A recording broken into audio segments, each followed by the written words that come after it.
Alam mo ba na sa loob ng 8 taon, umiikot ang isang lihim na network ng mga diktador sa South America na nagpapatayan ng mga kalaban sa buong mundo?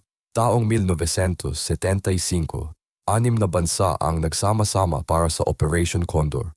Hindi lang sila nagbabahagi ng impormasyon, nagbabahagi rin sila ng mga paraan ng torture at mga listahan ng mga taong dapat patayin. Ginawa nila ang mga lihim na detention center.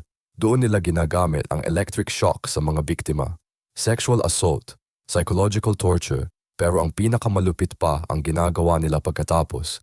Binibigyan nila ng droga ang mga biktima habang buhay pa, tapos itinitapon sila mula sa mga eroplano papunta sa karagatan. Tinatawag nilang death flights. Hindi lang sa South America nangyayari ito. Umabot pa sa Washington DC, Rome at Paris ang mga assassination nila. Ang CIA ay tumutulong sa kanila. Nagbibigay ng training, pondo at intelligence. 60,000 na tao ang namatay o nawala. Maraming pamilya hanggang ngayon hindi pa alam kung ano nangyari sa kanilang mga mahal sa buhay.